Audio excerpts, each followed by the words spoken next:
એટલે બને ત્યાં સુધી ક્યારેય ખાલી હાથે જવું જોઈએ. એટલે અહીંયા તુલસીદાસજી મહારાજે તુલસીદાસજી એમ કહે છે કે માં ભવાનીના સૌંદર્યની તો હું શું સરાહના કરું. એટલે તુલસીદાસજી સરસ મજાની વાત કરે છે. એક તો પત્ની પાસે ખાલી ન જવાય, એક તો ગુરુના દ્વારે ખાલી ન જવાય, એક બ્રાહ્મણને ત્યાં ખાલી હાથે ન જવાય, અને એક કોઈકના ઘરે મહેમાન ગયા હોય ને વાલા, તો ત્યાં જે બાળકો રમતા હોય ને એના હાથમાં કઈ ને કઈ આપણે આપવું. એટલે એક બાળકો એની પાસે ખાલી હાથે ન જવાય. એને ભાવ હોય, એને ભાવ હોય કે દાદા આવશે તો ચોક્કસ મારા માટે કઈ ને કઈ લેતા. એટલે એક ત્યાં એની પાસે ખાલી હાથે જવાય. બાળકો પાસે, બ્રાહ્મણો પાસે, ગુરુ પાસે અને પત્ની, 4 સ્થાનો એવા છે કે ત્યાં ખાલી હાથે ક્યારે જવાય. એટલે અહીંયા તુલસીદાસજી મહારાજ કહેવા લાગ્યા કે સુંદરતા મરજાદ ભવાની માં ભગવતી, એના સ્વરૂપ વિશે તો હું શું કહું. અને પાર્વતી આવ્યા અને મેના અને હિમાચલે પછી કન્યાદાન કર્યું. ખૂબ સુંદર આપણે સરસ મજાનો એ વિવાહ મહોત્સવ કાલે જોયો. અને છેલ્લે હવે જયારે વિદાયનો સમય આવ્યો, હવે ધ્યાન આપજો, જયારે વિદાયની વેળા આવી, કાલે આપણે રોક્યા હતા પાર્વતીજીને, આપણે વિદાય નહોતી આપી. મને એમ કે આ પલસાણામાં માં ભગવતી ભવાની એકાદ દિવસ વધારે રોકાય, અને એકાદ દિવસ વધારે રોકાય તો આ જીવાત્મા ઉપર માં ભવાનીની કરુણાની દ્રષ્ટિ પડી જાય કે તમારો વેળો પાર થઈ જાય. એટલે એક દિવસ આપણે માં ભવાનીને વધારે રોક્યા, કાલે વિદાય નહોતી આપી. પણ અહીંયા હિમાચલ હવે જ્યારે વિદાયનો સમય આવ્યો ત્યારે શિવજીને 2 હાથ જોડ્યા છે હિમાચલે કે હે પ્રભુ, અમે તમને ઓળખી ગયા છીએ, અમે તમારી પ્રભુતાને પામી ગયા છીએ. એટલે નાથ ઉમા મમ પ્રાણ સમ ગૃહ કિંગ કરી કરે હું, અને ક્ષમે હું સકલ અપરાધ અગ હોય પ્રસન્ન કર દેવું. હે ભોળાનાથ, શિવજીને કહે છે. કોણ કહે છે? હિમાચલ કહે છે. આ હિમાચલની દીકરી છે પાર્વતી. શબ્દ સમજો એટલે ઉપરથી વાત ન જાય. આજ એક પિતા એની પુત્રી માટે એના જમાઈને 2 હાથ જોડે છે કે હે જમાઈરાજ, હે ભોળાનાથ, તમે વિચાર તો કરો આ હિમાચલ કેવા ભાગ્યશાળી. સામાન્ય જમાઈ ઘરે આવે તો આપણે કેટલી સરાહના કરવી પડે. પૂછો અમારા અજય કુમારને.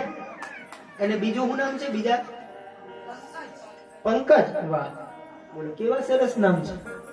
પંકજ કુમાર ને અજય કુમાર ને, બરાબર ને. બીજું ધીરજ. વાહ વાહ, તમારી ધીરજ. વાહ, ધીરજ કુમાર, બરાબર ને. તો મારો મૂળ કહેવાનો ભાવાર્થ તમને એ છે, મારી મૂળ વાત ઉપરથી ન જાય. હું એ લોકોને સારું લાગે એટલે નથી કહેતો, એ તો આપણા ઘરના છે વાલા. પણ મારે જે તમને સમજાવવું છે, તમે ભાગ્યશાળી છો કે આ 3 મૂર્તિ તમને સહજ મળી છે. નકર બધાય હચવાય, પણ કોણ નો હચવાય? એટલે આપડા તો આ 3 બ્રહ્મા વિષ્ણુ અને મહેશનું જ સ્વરૂપ છે. હું આની વાત કરતો જ નથી. પણ નકર 9 નડે ને 9 ગ્રહ, એની પૂજા વિધિ થાય. 9 ગ્રહ નડે એની કઈ ને કઈ પૂજા વિધિ થાય. પણ 10મા ગ્રહ કોણ? હું નથી કેતો, શાસ્ત્ર કહે છે સદા વક્ર સદા ક્રૂર સદા પૂજામ અપેક્ષતે, પણ કન્યા રાશિ સ્થિતો નિત્યમ, અને જામાતા 10મો ગ્રહ. જમાઈ છે એ કેટલામાં ગ્રહ છે? એટલે એક ખાલી જમાઈને રાજી રાખો ને, જે પોતાના જમાઈને રાજી રાખે ને એના 9 ગ્રહો રાજી રહે. સમજાય તો?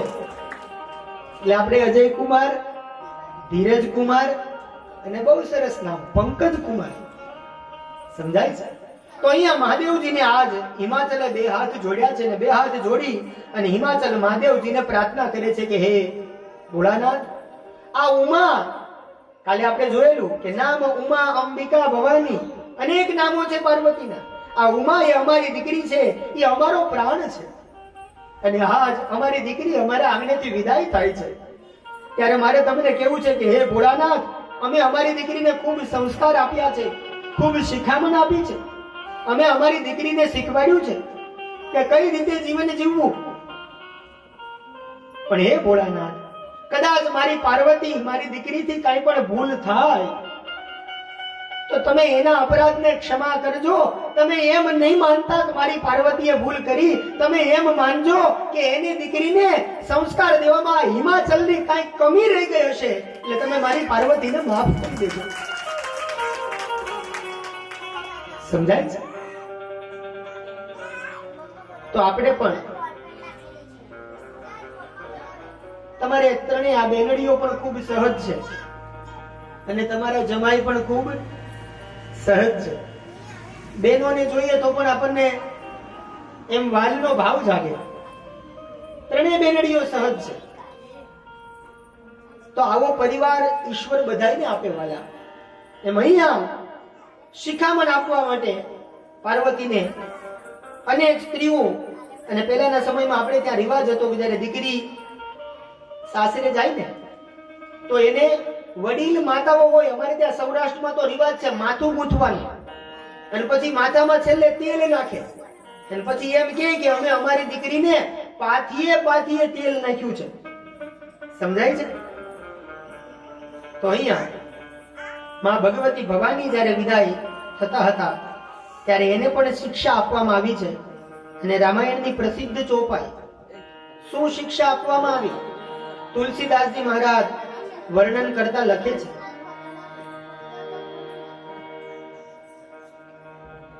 કરહું સદા શંકર પદ પૂજા, કરહું સદા શંકર પદ પૂજા, કરહું સદા શંકર પદ પૂજા, કરહું સદા શંકર પદ પૂજા, નારી ધર્મ પતિ દેવો ન દૂજા.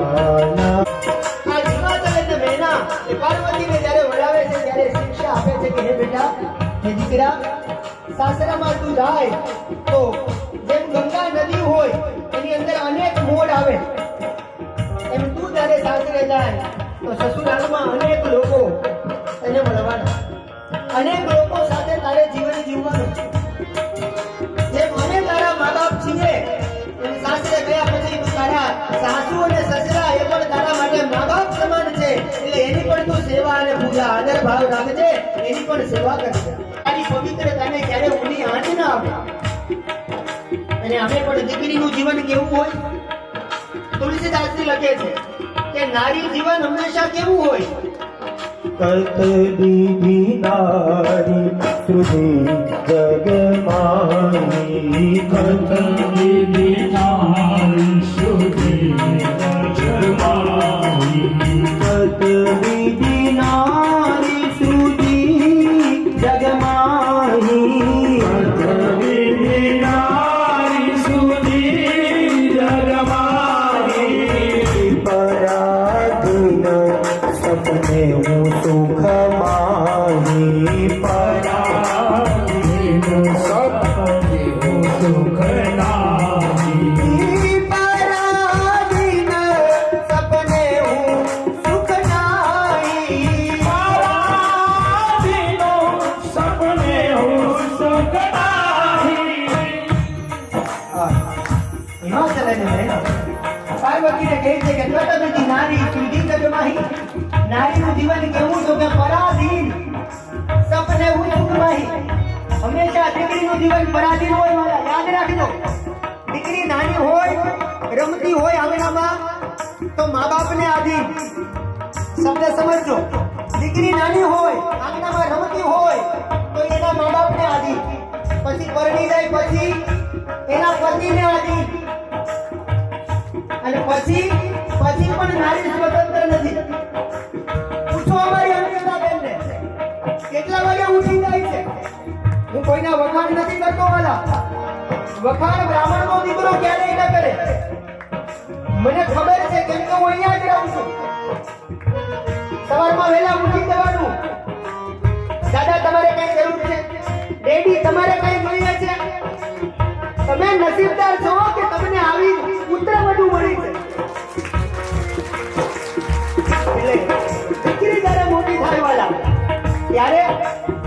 નાની હોય ત્યારે મા બાપને આધીન, મોટી થાય ત્યારે પરણાવી દઈએ, પછી પતિને આધીન, અને પછી પણ એ નારી સ્વતંત્ર નથી. અંકિતાબેન, મારે પણ એક બેન છે, આમ તો મારે 4 બેન છે, એમાં મારી સૌથી નાની. तेरी यही कहानी नारी जीवन हारी, तेरी यही कहानी. अरे आंचल में है दूध और आंखों में है पानी, कतरी भी नारी चूली जगमाही, पतंग नारी સુધી જગમાહી.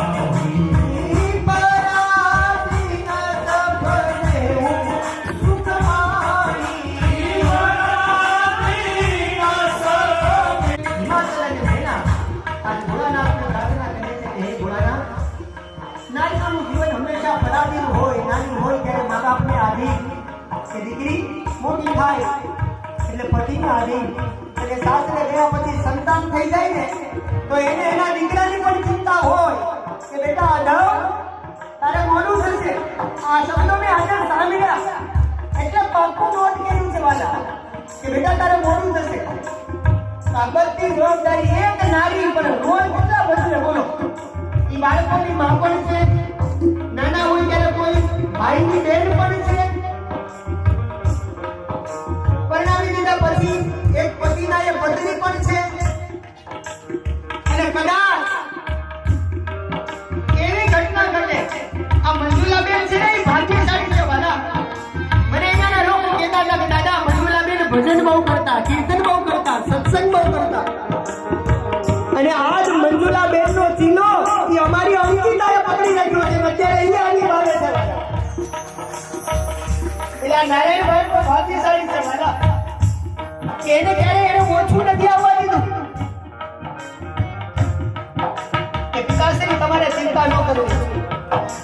હું પ્રાર્થના કરું ભગવાન કે દરેકને ઈશ્વર આવી ગાય દીકરી આપે, આવી પુત્ર વધુ દરેકને ઈશ્વર આપે વાલા. એક બહુ સરસ મજાનો મને પ્રસંગ યાદ આવે છે.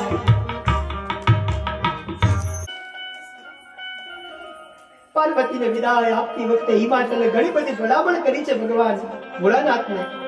પણ મેં સંતો પાસે સાંભળ્યું છે કે આપણે ત્યાં અનેક સંતો થયા, એમાં સ્વામી રામતીર્થ નામના એક સંત થયા. એ સ્વામી રામતીર્થ એ હિમાચલની તળેટીમાં ફરતા હતા. ધ્યાન આપજો વાલા, હું એમને નથી બોલતો. એ સ્વામી રામતીર્થ એ હિમાચલની તળેટીમાં ફરતા હતા. અને એવામાં હિમાચલની તળેટીમાં સ્વામી રામતીર્થ જતા હતા, ફરતા હતા. એવામાં એક વૃદ્ધ બાપ, એક વૃદ્ધ પિતા એની દીકરીને અહીંયા ખભે તેડી અને આમ જતા હતા. દીકરી નાની હતી એટલે ખભે તેડી અને ત્યાંથી આગળથી પસાર થયા. યાદ રાખજો, ભારતના સાધુ હવે બોલ્યા છે. આ સ્વામી રામતીર્થે એ બાપને એમ પૂછ્યું કે ભાઈ વડીલ, તમારી ઉંમર છે, તમે આ ડુંગર કેવી રીતે ચડી શકશો? તમને વજન લાગતો હોય તો લાવો, તમે જેને તેડ્યા છે એને થોડી વાર તમે મને આપી દો. ત્યારે આ વૃદ્ધે બહુ સરસ મજાનો જવાબ આપ્યો વાલા. સ્વામી રામતીર્થને જવાબ આપ્યો કે સ્વામીજી, હું તો સનાતની છું. હિન્દુ ધર્મની અંદર મારું ઘડતર થયું છે. મારા માતા પિતાએ મને સંસ્કાર આપ્યા છે. સ્વામીજી, આજે મારા ખભા ઉપર છે એ મારી દીકરી છે, અને હંમેશા દીકરીનો ભાર ક્યારે બાપને લાગ્યો નથી અને ક્યારે લાગવાનો નથી બાપને.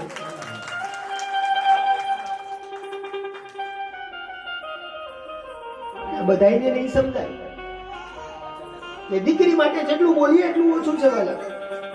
આજ હિમાચલ અને મેના એ પણ પોતાની દીકરીને વિદાય આપે છે. આના ઉપર ઘણું બધું બોલી શકાય, પણ ઈશ્વર બધાને દીકરી નથી દેતો. મારે તમને કહેવું છે, હું હંમેશા એવું કીધા કરું कि बेटे तो भाग्य से होते हैं, शब्द समझो, बेटे तो भाग्य से होते हैं, लेकिन बिटिया वो तो सौभाग्य से होती है. जरा 71 पेढ़ी ना पुण्य जागे ત્યારે આવી ડાઈ દીકરી તમારા આંગણે આવે. એમને ઈશ્વર દીકરી આપતા નથી. અને મેં સંતો પાસે સાંભળેલું કે તમારા ઘરે દીકરો આવે ને વાલા, તમારા ઘરે ઈશ્વર દીકરો આપે ત્યારે ભગવાન શું કહે છે ખબર? જ્યારે તમારા ઘરે દીકરાને મોકલે ત્યારે ભગવાન એમ કહે છે કે તું થોડોક મોટો થા, તારા પિતાશ્રીના ખભે ખભે મળાવતો થઈ જા, એટલે તું મહેનત કરી અને તારા પિતાજીને તું મદદરૂપ થજે. શું કહે છે ઈશ્વર? દીકરાને આપતા સમયે ભગવાન કહે છે કે તું તારા પિતાને મદદ કરજે. પણ મારે અહીંયા તમને કહેવું છે કે વાલા, તમારા ઘરે જેથી દીકરી આવે ત્યારે ભગવાન એમ કહે છે કે હું દીકરી મોકલું છું તો તારા બાપને હવે હું ટેકો કરીશ, તારે ગભરાવાની જરૂર નથી. તારે ક્યાંય સમજાય છે? એટલે આજ અને ખાલી તમારી જ વાત નથી કરતો વાલા, વામન દાદાને પણ 2 દીકરી છે. તમારી સામે વામન દાદા, એને પણ 2 દીકરી છે, મારી મનસ્વી અને મારી આરાધ્યા. અને મારો ભાઈ, નાનો ભાઈ અમારો, હમણાં એના ઘરે લક્ષ્મીજીનો પ્રાદુર્ભાવ થયો, 5.5 મહિનાની થઈ અમારી વેદાંશી. એટલે મારે તમને કહેવું છે કે ઈશ્વર બધાયને દીકરી નથી દેતો. આ તમારી આગળ આવીને રોજે ગાઈએ બોલીએ, અમારું ગાડું બરાબર ચાલે. મારે તમને કહેવું છે, હું તો જાહેરમાં કહું છું કે વામન દાદાને કઈ નથી આવડતું વાલા, છતાંય તો મારું ગાડું ચાલતું હોય તો મારી દીકરીના પુણ્યના કારણે મારું ગાડું હાલે. આજે 3 લક્ષ્મી અમારી કે છે. એટલે મારે તમને કહેવું છે શું કે મારી હસતી રમતી. પણ બહુ સરસ મજાનો ભાવ છે હો. મને આ ગીત બહુ ગમે છે વાલા, તમે ક્યાંય નહીં સાંભળ્યું હોય. કે મારી હસતી રમતી દીકરી ફૂલોનો બાગ છે.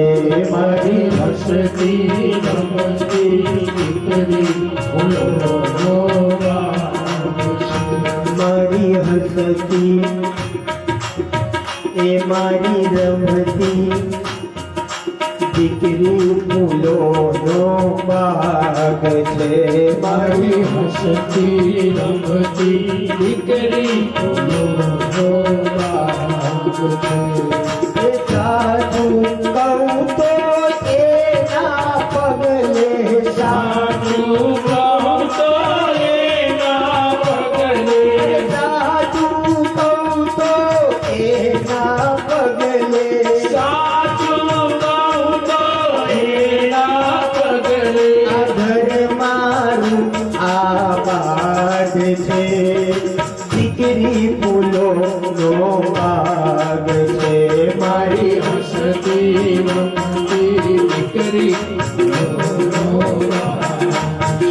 એ મારી હસતી રમતી દીકરી ફૂલોનો બાગ છે. એ મારી હસતી રમતી દીકરી ફૂલોનો બાગ છે.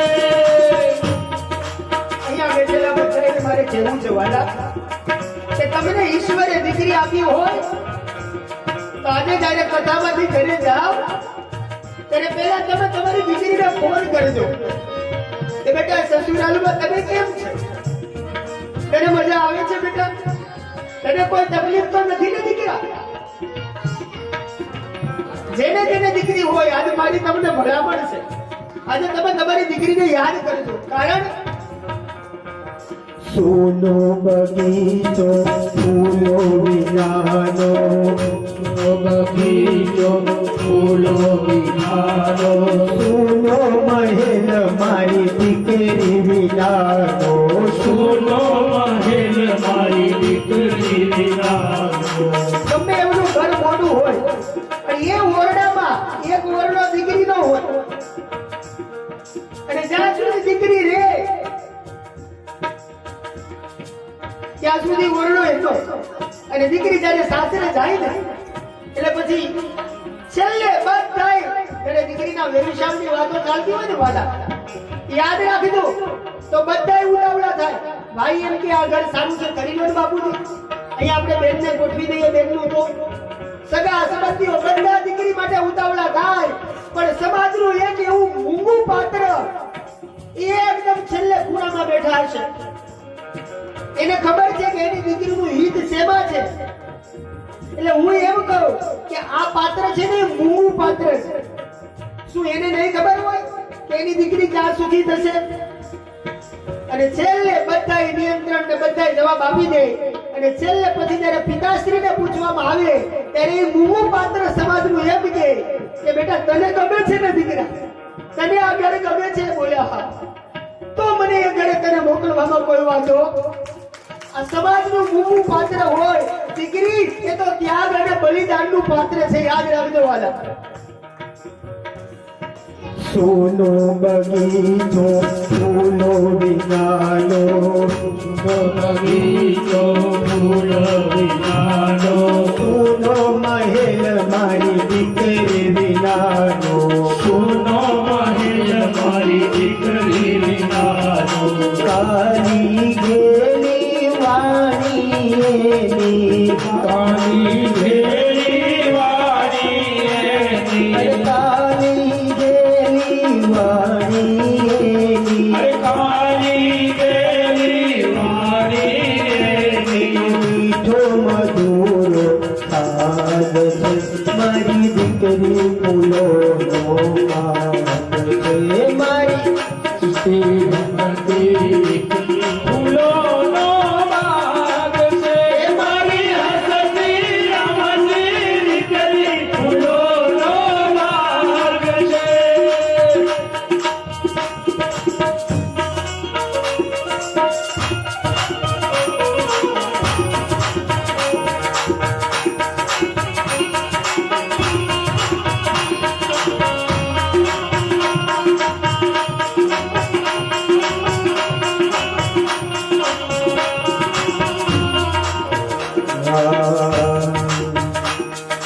मस्ती माए नाचे खेले मस्ती વાય નાચે ખેલે, जोई हईयूं चढ़ हिलो रे, કોઈ હૈયું ચડતું હિલો, सापतानो ये हारो નથી પણ, સાંતણોએ મારો નથી પણ, सापतानो ये હારો નથી પણ, સાપતણોએ મારો નથી પણ, લક્ષ્મી કેરો વાસ છે મારી દીકરી ફૂલોનો બાગ છે. એ મારી હસતી રમતી દીકરી ફૂલોનો બાગ છે.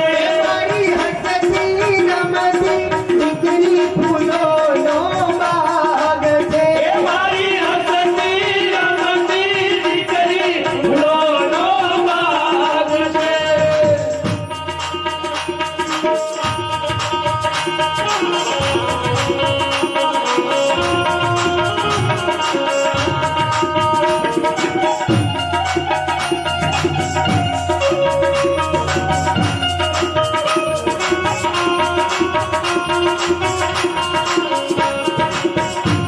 અને પછી એ દીકરી થોડી મોટી થઈ જાય એટલે ભણી ગણીને મોટી થાશે, ઘણી ગણીને મોટી થાશે, ભણી ગણીને મોટી થાશે, ઘણી ગણીને મોટી થાશે, ધન પરાયું એ થઈ જાશે, ધન પરાયું એ થઈ જાશે. મુકેશ એના મસ્તક ઉપર, મુકેશ એના મસ્તક ઉપર, મુકેશ એના મસ્તક ઉપર, મુકેશ એના મસ્તક ઉપર, સૌના આશીર્વાદ છે મારી દીકરી ફૂલોનો બાગ છે. એ મારી હસતી રમતી દીકરી ફૂલોનો બાગ છે. મારી હસતી રમતી દીકરી ફૂલોનો બાગ છે. મારી હસતી રમતી દીકરી ફૂલોનો બાગ છે. મારી દીકરી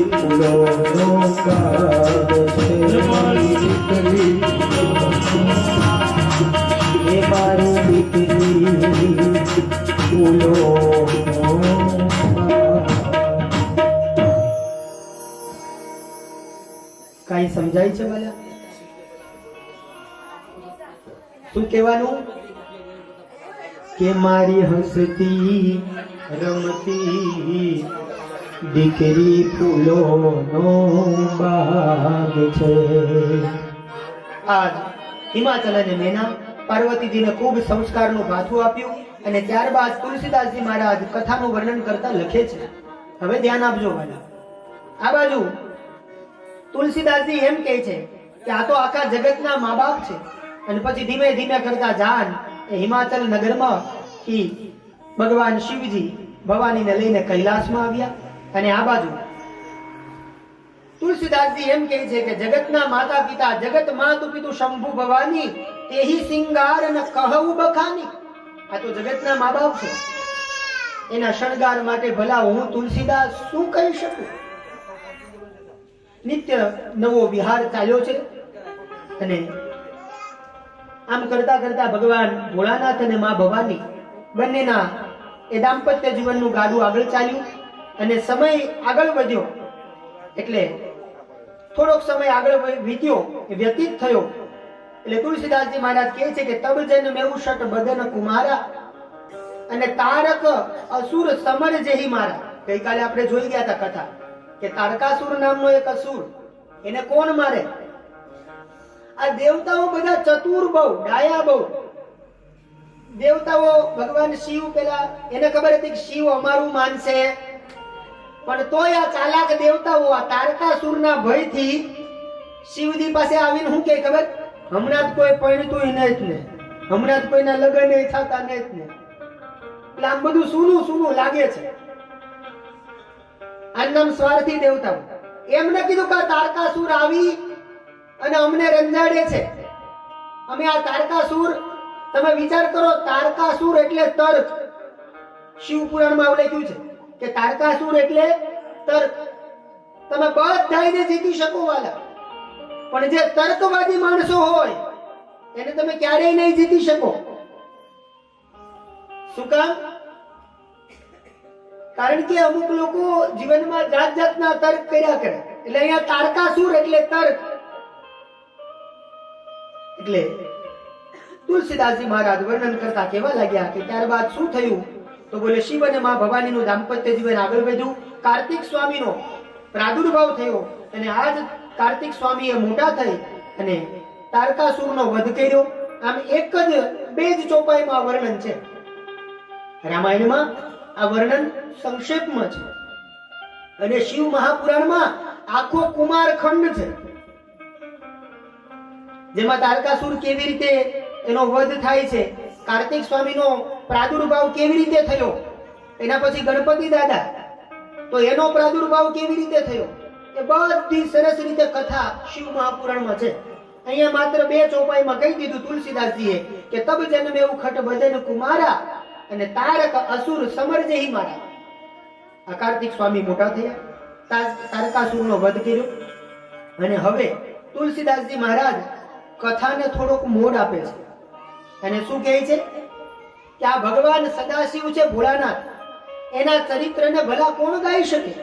શિવજી છે એનું ચરિત્ર તો અપાર અને વિશાળ છે, એના ચરિત્રને કોણ વર્ણવી શકે? ચરિત સિંધુ ગિરિજા રમન. તમને પ્રમાણ આપું, રામાયણનો બાલકાંડ અને 103મો દોહો, એમાં તુલસીદાસજી લખે છે કે ચરિત સિંધુ ગિરિજા રમન બેદન પાવહી પાર બરને તુલસીદાસ કિની અતિ મતિ મંદ ગવાર. હું મંદ છું કે હું મહાદેવજીના ચરિત્રને શું ગાઈ શકું? શંકર ભગવાનનું ચરિત્ર એ તો વિશાળ સમુદ્ર સમાન છે અને આનો બેઠો અર્થ પુષ્પદંત મહારાજ કરે છે મહિમ્નમાં. આનો બેઠો અર્થ પુષ્પદંત મહારાજ મહિમ્ન સ્તોત્રમાં કરે છે કે અસિત ગિરી સમમ સ્યાત કજ્જલમ સિંધુ પાત્રે સુર તરુવર શાખા લેખની પત્ર મુરવી લિખતી યદિ ગૃહિત્વા શારદા સર્વકાલમ અને તદપિ તવ ગુણાનામ ઈશ પારમ ન યાતિ. શું કહે છે? પુષ્પદંત નામનો ગંધર્વ, આ પુષ્પદંતે આ મહિમ્ન સ્તોત્રની રચના ક્યાં કરેલી?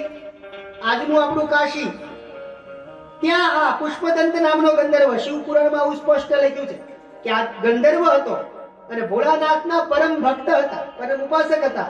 એને કાશીમાં રહી અને આ શિવ મહિમ્ન સ્તોત્રની રચના કરેલી. અને ઈ પણ એમ કહે છે કે આ ભગવાન મહાદેવજી એનું ચરિત્ર તો અપાર છે. ચરિત સિંધુ ગિરિજા રમન બેદન પાવહી પાર. આ તો સાક્ષાત દેવાદિદેવ મહાદેવ છે. વેદો પણ જેને ન ઈતિ ન ઈતિ ન ઈતિ, અને તમે રોજ ગાઓ છો નેતિ નેતિ જ્યાં વેદ કહે છે અને મારું ચિતડું ત્યાં, એવા મારા મહાદેવજી. આખા સમુદ્ર પૃથ્વી કા કાગજ કરું. ચાલો આ ન સમજાય તો શ્લોક કદાચ તમને ન સમજાય. ને તમારા ગિરનારી સાધુ એને અર્થ કર્યો કે પૃથ્વી કા કાગજ કરું. આખી પૃથ્વીનો કાગળ બનાવવામાં આવે અને લેખીની કરું બનરાય. આખી પૃથ્વીનો કાગળ બનાવવામાં આવે, તમામ વૃક્ષો એની શાહી બનાવવામાં આવે, એની લેખીની બનાવવામાં આવે, અને સાતે સાત સમુદ્ર એ સાતે સાત સમુદ્રની શાહી કરવામાં આવે. પણ છતાં પણ ફિર ભી હરિગુણ લીખ્યો. સમજાય છે? પૃથ્વી કા કાગજ કરું, લેખની કરું બનરાય, સાત સમંદર શાહી કરું, ફિર ભી હરિગુણ લીખ્યો ન જાય. આ તો મહાદેવજી છે વાલા. એના ગુણો આપણે લખી શકવાના.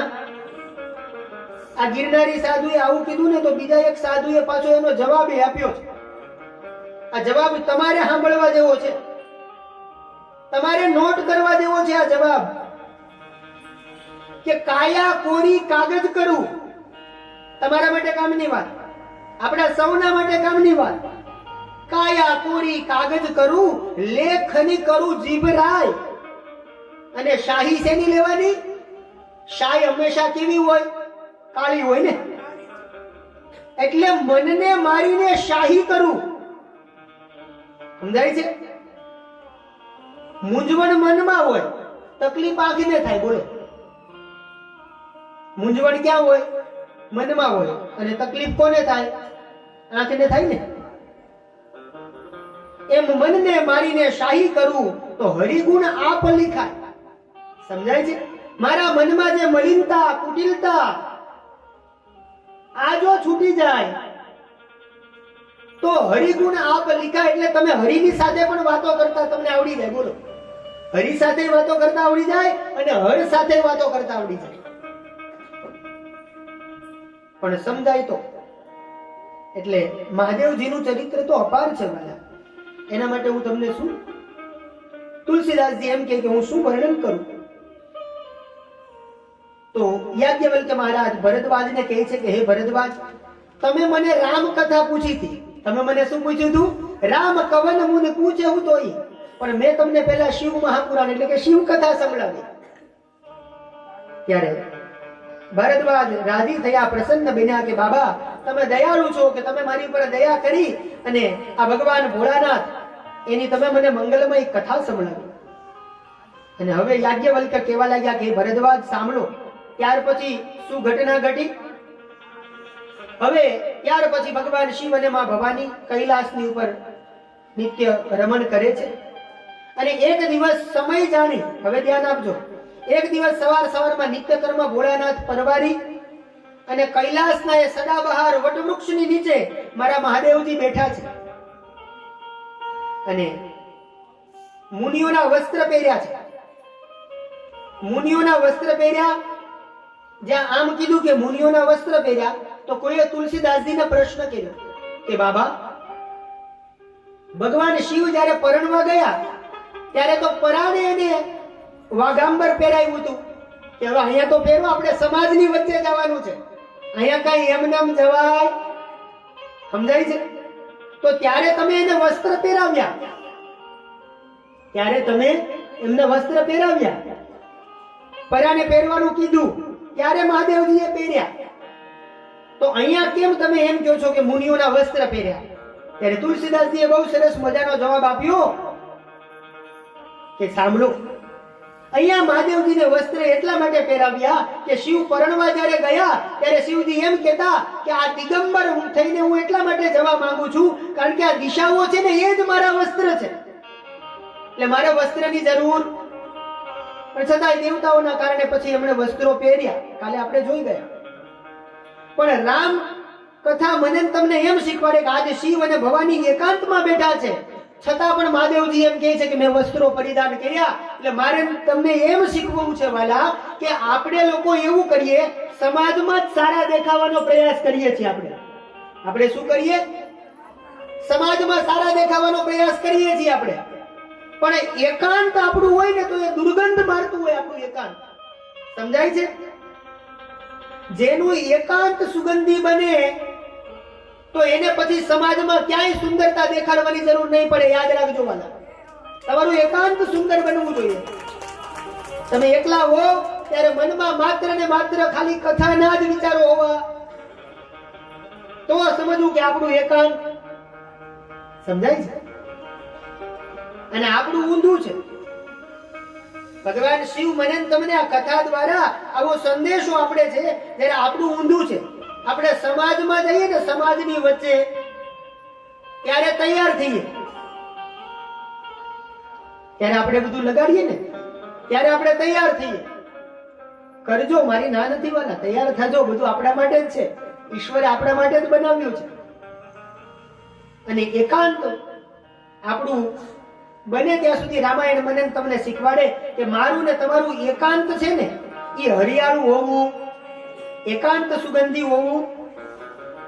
कारण के फूलों के बदन है उनके, शब्द समझो. कोई कवि कहे छे कि फूलों के बदन है उनके, कांटों है जुबानों में. घना बोलता हो त्यारे फूलों के बदन है उनके, कांटे है जुबानों में, शीशे के दरवाजे है पत्थर की दुकानों में. आज आ शेर साचो पड्यो એવું લાગે આપણને. અત્યારે તમે દુકાનમાં જાઓ તો ત્યાં દરવાજા શેના હોય? कांचना हुई ने. फूलों के बदन है उनके, कांटों है जुबानों में, और शीशे के दरवाजे है पत्थर की दुकानों में. આપણું આવું જ છે વાલા. જગતના કાચના યંત્રો ખરી વસ્તુ નહીં ભાસે. કોઈ કવિ કહે છે જગતના કાચના યંત્રો ખરી વસ્તુ નહીં ભાસે, ન સારા કે નઠારાની જરાય સંગતે ન રહેજે. હે મનડા, હે મન, फूलों के बदन है उनके, कांटों है जुबानों में. समझाई? जीवन એવું આમ પવિત્ર બનાવવો વાલા કે આપણે આપણી કોપી કોક કરે. કલ્પેશભાઈ, આપણી કોપી કોક કરે, આપણે કોઈની કોપી ન કરવી પડે એવું જીવન બનાવવાનું. સમજાય છે? અને આમે નકલમાં અકલ હોતી. સમજાય છે? કોક કરે એવું આપણે કરવા જઈએ. આપણે આગળ જોઈ ગયા ભવાની ચાલતા હતા ને રામની આગળ આગળ નકલી સીતાનું રૂપ લઈને, તો પરિણામ શું આવ્યું એ આપણને ખબર છે. તો અહીંયા શિવજી હવે વસ્ત્ર એટલા માટે પહેર્યા છે કે હવે ભોળાનાથ પોતે રામકથા ગાવાના છે. એટલે રામકથાના વક્તા કેવા હોવા જોઈએ અહીંયા લખ્યું છે. 2 ચોપાઈ ને 1 દોહામાં લક્ષણો બતાવ્યા નારાયણભાઈ કે વક્તા કેવા હોવા જોઈએ, વક્તા કેવા ગોતવા, એનું અહીંયા વર્ણન કર્યું છે. કે મહાદેવજી વસ્ત્રો શું કામ પહેર્યા અને મહાદેવજી કેવા તૈયાર થયેલા. મહાદેવજી મને તમને રામકથા એ શીખવાડે કે આપણે રામકથામાં કેવા તૈયાર થઈને જાવું. સમજાય તો બહુ સરસ મજાનું અહીંયા વર્ણન છે કે કેવા તૈયાર થયેલા મહાદેવજી. કે કુંદ ઇન્દુદર ગૌર શરીરા, कौन करी गुरु घर